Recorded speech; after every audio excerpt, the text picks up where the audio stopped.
الحمد للہ رب العالمین والصلاة والسلام علی من کان نبیًا وآدم بین الماء والطین اما بعد فاعوذ باللہ من الشیطان الرجیم بسم اللہ الرحمن الرحیم۔ آج ہم انشاءاللہ عز و جل نصاب النحو سے سبق نمبر 29 یعنی مفعول معہ کا بیان پڑھیں گے۔ آئیے شروع کرتے ہیں۔ سبق نمبر 29 مفعول معہ کا بیان۔ مفعول معہ منصوبات میں سے ہے۔ جس طرح مفعول بہ، مفعول مطلق وغیرہ منصوب ہوتے ہیں، ٹھیک اسی طرح مفعول معہ بھی منصوب ہوتا ہے۔ مفعول معہ کسے کہتے ہیں؟ مصنف تعریف بیان کر رہے ہیں۔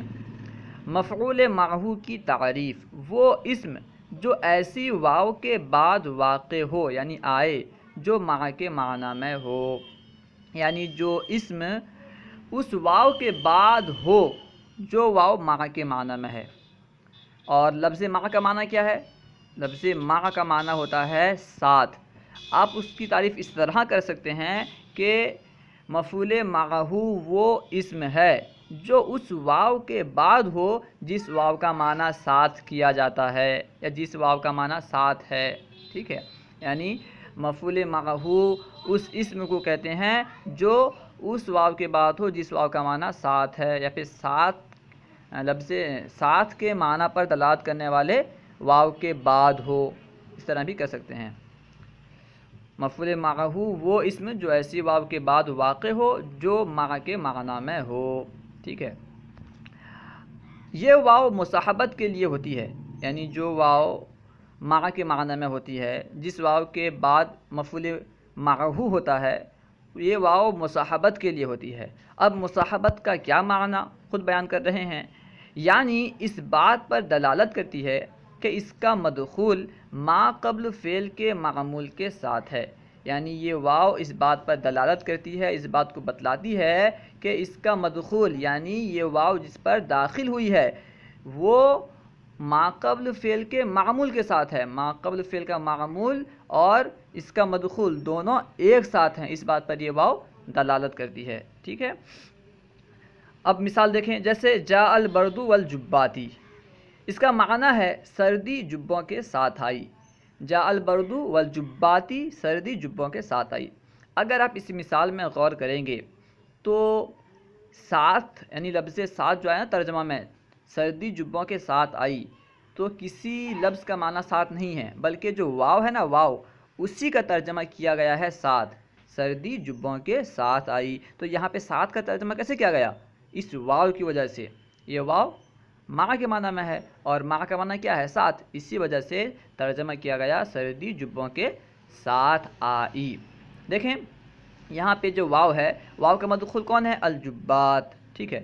یہ واو اس بات پر دلالت کرتی ہے کہ اس بات پر دلالت کرتی ہے کہ اس کا مدخول یعنی جبات جو ہے یہ ما قبل فعل کے معمول کے ساتھ ہے۔ ما قبل فعل کیا ہے؟ جاء فعل ہے، اس کا معمول ہے البرد، تو یہ واو دلالت کرتی ہے کہ الجبات جو ہے البرد کے ساتھ ہے۔ ما قبل فعل کا معمول برد ہے، اس کے ساتھ الجبات ہے، یعنی سردی جبوں کے ساتھ آئی، ٹھیک ہے؟ مفعول معہ کا اعراب۔ مفعول معہ پر کون سا اعراب پڑھیں گے، اب اسے بیان کر رہے ہیں۔ نمبر 1، اگر مفعول معہ کا فعل لفظاً عبارت میں موجود ہو۔ کبھی ایسا ہوتا ہے کہ مفعول معہ کا جو فعل ہوتا ہے یہ لفظ میں موجود نہیں ہوتا اور کبھی موجود ہوتا ہے۔ تو اگر مفعول معہ کا فعل لفظاً عبارت میں موجود ہو اور عطف بھی جائز ہو تو مفعول معہ پر معطوف علیہ کے مطابق اعراب اور نصب دونوں پڑھ سکتے ہیں۔ عطف جائز ہو سے مراد کیا؟ یعنی اس پر عطف کرنا جائز ہو، درست ہو، عطف کے موانع میں سے کوئی معنی نہ ہو، ٹھیک ہے؟ جیسے ضمیر متصل پر عطف کرنا درست نہیں ہوتا، ٹھیک ہے؟ ضمیر متصل پر اگر عطف کرنا ہوتا ہے تو ضمیر منفصل لاتے ہیں۔ تو یہ فرما رہے ہیں کہ اگر مفعول معہ کا فعل لفظاً عبارت میں موجود ہو اور عطف بھی جائز ہو تو مفعول معہ پر معطوف علیہ کے مطابق اعراب اور نصب دونوں پڑھ سکتے ہیں۔ معطوف علیہ جیسا ہوگا وہ اعراب اور نصب دونوں پڑھ سکتے ہیں۔ مثال سے سمجھا رہے ہیں، جیسے جئتو انا و زیدن و زیدن، یہاں پہ زیدن اور زیدن دونوں پڑھ سکتے ہیں، اور یہ واو جو ہے یہ واو مفعول معہو کے لیے ہے، یعنی واو مع کے معنی میں ہے۔ جئتو انا و زیدن کا معنی ہے میں زید کے ساتھ آیا، جئتو انا و زیدن میں زید کے ساتھ آیا۔ تو اس میں زیدن بھی اور زیدن بھی پڑھ سکتے ہیں، کیونکہ یہاں پہ فعل لفظاً موجود ہے، مفعول معہو کا جو فعل ہے جیتو یہ لفظاً موجود ہے، نیز یہاں پہ عطف کرنا بھی جائز ہے۔ کیوں جائز ہے؟ کیونکہ جیتو اس میں جو تا ضمیر بارز ہے یہ ضمیر متصل ہے، اس کے بعد اور اس پر عطف کرنا جائز نہیں ہے، ٹھیک ہے، اس کے بعد ضمیر منفصل لائی گئی ہے اور اب عطف کرنا جائز ہے۔ آپ پڑھے ہوں گے کہ ضمیر مرفوع متصل پر عطف کرنا ہو تو اس وقت ضمیر منفصل سے فصل لائی جاتی ہے، ضمیر منفصل کے ذریعے سے فصل لائی جاتی ہے، تو یہاں پہ آنا ضمیر لا کر کے فصل کیا گیا ہے، اب عطف کرنا جائز ہو گیا۔ جب عطف جائز ہے تو اب مفعول معہو پر دو اعراب پڑھ سکتے ہیں۔ کیا اعراب؟ عطف کے یعنی معطوف علیہ کے مطابق اعراب اور نصب، کیونکہ معطوف علیہ مرفوع ہے، یہاں پہ جیتو جو ہے یہ فاعل بن رہا ہے، اور فاعل حالت رفعی میں ہوتا ہے، رفع کی حالت میں ہوتا ہے، حالت رفعی میں ہوتا ہے، اسی وجہ سے زیدن پڑھنا جائز ہوا، ٹھیک ہے، کیونکہ اس کا جس پر عطف کیا گیا ہے، یعنی زیدن کا جس پر عطف ہے وہ کیا ہے؟ مرفوع ہے، اور اسی وجہ سے زیدن کو بھی حالت رفعی میں لایا گیا۔ نیز زیدن بھی پڑھ سکتے ہیں، کیوں پڑھ سکتے ہیں زیدن؟ کیونکہ یہ مفعول معہو ہے اور مفعول معہو منصوب ہوتا ہے، ٹھیک ہے، تو اس پر دو اعراب پڑھ سکتے ہیں۔ کب؟ جبکہ فعل لفظاً عبارت میں موجود ہو اور عطف جائز ہو، یہ دو چیزیں یاد رکھیں، فعل عبارت میں لفظاً موجود ہو اور عطف بھی جائز ہو، تب کیا کریں گے؟ معطوف علیہ کے مطابق اعراب پڑھنا اور منصوب پڑھنا دونوں جائز ہے۔ نمبر 2، اگر فعل معنوی ہو اور عطف جائز ہو تو معطوف علیہ کے مطابق ہی اعراب ہوگا، یعنی فعل لفظاً موجود نہ ہو، فعل معنوی ہو اور عطف بھی جائز ہو تو بتا رہے ہیں کہ معطوف علیہ کے مطابق ہی اعراب آئے گا، نصب نہیں پڑھ سکتے۔ جیسے ما لی زیدن و عمرن، یہاں پہ فعل موجود نہیں ہے، دیکھیں ما لی زیدن و عمرن میں فعل موجود نہیں ہے، یہ واو جو ہے مصاحبت کے لیے ہے، اس کا معنی ہے کیونکہ بتا رہے ہیں کہ یہاں پہ نصب کیوں نہیں پڑھ سکتے، ٹھیک ہے۔ جیسے ما لی زیدن و عمرن، کیونکہ اس کا معنی ہے ما یصنع زید و عمر، یعنی زید کو عمر کے ساتھ کیا چیز حاصل ہوئی۔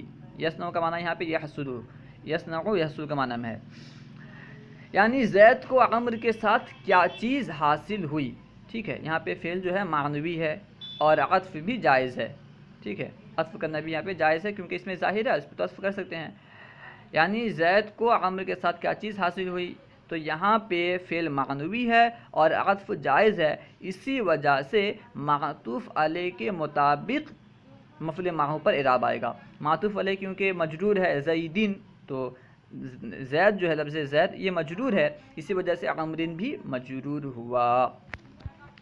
نمبر 3، اور اگر عطف جائز نہ ہو، یعنی فعل معنوی ہو اور عطف جائز نہ ہو تو نصب ضروری ہوگا، یعنی اس وقت نصب ہی پڑھیں گے۔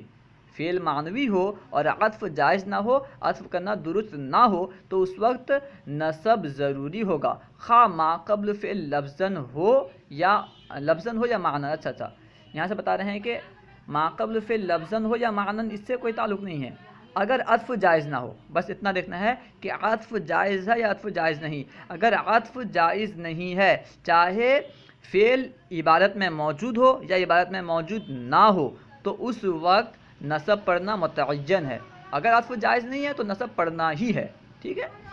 جیسے جیتو و زیدن، یہاں پہ عطف جائز نہیں ہے، کیونکہ جیتو میں جو تا ہے جو فاعل ہے یہ کیا ہے؟ ضمیر متصل ہے، اور ضمیر متصل پر بغیر فصل کے عطف جائز نہیں ہے، ضمیر منفصل لائے بغیر عطف کرنا جائز نہیں ہے۔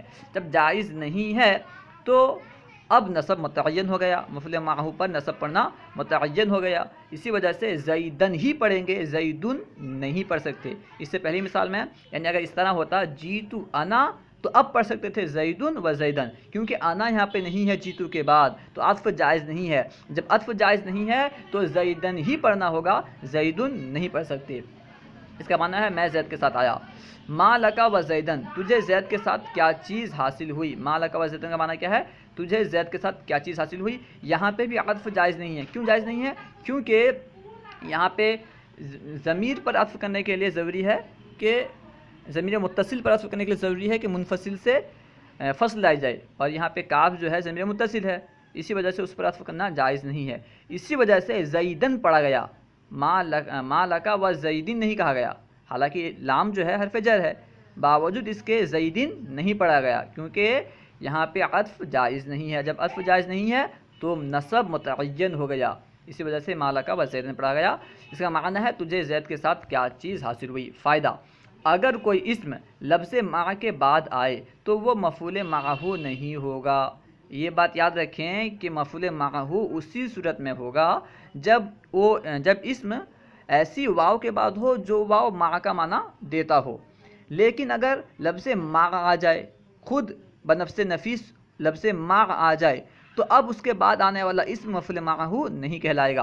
وہی فرما رہے ہیں کہ اگر کوئی اسم لفظ مع کے بعد آئے گا وہ مفعول معہ نہیں ہوگا. جیسے ذهبت مع زیدین، اس کا معنی ہے میں زید کے ساتھ گیا. تو یہاں پہ زیدین یہ مفعول معہ نہیں ہے کیونکہ یہاں پہ لفظ ما آ گیا ہے، اور مفعول معہ کی تعریف کیا ہے؟ واو آئے اور معنی ما کا ہو. لفظ ما نہ آئے بلکہ آئے واو اور معنی ما کا ہو، کیونکہ یہاں پہ لفظ ما ہی آ گیا، اسی وجہ سے یہ مفعول معہ نہیں رہا. مشق. سوال: مندرجہ ذیل جملوں میں سے مفعول معہ کی پہچان کریں. جو جملے آ رہے ہیں ان میں مفعول معہ کی پہچان کرنا ہے کہ کون مفعول معہ ہے. نمبر 1 میں ہے جیتو انا و زیدن، اس کا معنی ہے میں زید کے ساتھ آیا. جیتو انا و زیدن، اس کا معنی ہے میں زید کے ساتھ آیا. تو یہاں پہ زیدن جو ہے یہ مفعول معہ ہے. نمبر 2 ماتا زیدن و شاتا، یعنی زید بکری کے ساتھ مر گیا. ماتا زیدن و شاتا، زید بکری کے ساتھ مر گیا. اس مثال میں الشاتا یہ مفعول معہ ہے. نمبر 3 استوى الماء والخشبتا، استوى الماء والخشبتا، اس مثال میں الخشبتا یہ مفعول معہ ہے. ٹھیک ہے، استوى الماء والخشبتا میں الخشبتا مفعول معہ ہے. اس کا معنی ہے پانی اور لکڑی برابر ہو گئے. پانی لکڑی کے ساتھ برابر ہو گیا. پانی لکڑی کے ساتھ برابر ہو گیا. نمبر 4 جاء البرد والجباتی، اس کا معنی ہے سردی جبوں کے ساتھ آئی. اس مثال میں الجباتی جو ہے یہ مفعول معہ ہے. الجباتی مفعول معہ ہے. نمبر 5 کیف حالک والحوادث، حوادث کا معنی ہے مصیبت وغیرہ. ٹھیک ہے، جو آنے والی مصیبت وغیرہ ہے. کیف حالک والحوادث یعنی مصیبت کے ساتھ تیری کیا حالت ہے، مصیبت کے ساتھ تیری حالت کیسی ہے، مصیبت کے ساتھ تیری حالت کیسی ہے. اس مثال میں الحوادث یہ مفعول معہ ہے. نمبر 6 ما لک و ایاہ، یعنی اس کے ساتھ تیرا معاملہ کیسا ہے. ما لک و ایاہ، اس کے ساتھ تیرا معاملہ کیسا ہے یا اس کے ساتھ تجھے کیا ہوا. اس مثال میں ایاہ یہ مفعول معہ ہے. نمبر 7 اما تقیمین و اخاکی، اس کا معنی ہے اما تقیمین و اخاکی، کیا تو اپنے بھائی کے ساتھ قائم نہیں کرتی. اما مطلب ما جو ہے نافیہ ہوگا اور حمزہ جو ہے استفہامیہ. کیا تو اپنے بھائی کے ساتھ قائم نہیں کرتی، کیا تو اپنے بھائی کے ساتھ قائم نہیں کرتی. اس مثال میں اخاکی یہ مفعول معہ ہے. اگر تقیم کا معنی یہ بھی کر سکتے ہیں کہ کیا تو اپنے بھائی کے ساتھ مقیم نہیں رہتی، کیا تو اپنے بھائی کے ساتھ مقیم نہیں ہوتی. خیر. نمبر 8 کن و جارکا متوافقین، یعنی تو اپنے پڑوسی کے ساتھ متفق ہو جا. متوافقین متفق ہو جا، تو اپنے پڑوسی کے ساتھ متفق ہو جا. کن و جارکا متوافقین، تو اپنے پڑوسی کے ساتھ متفق ہو جا، متحد ہو جا. اس مثال میں جارکا یہ مفعول معہ ہے.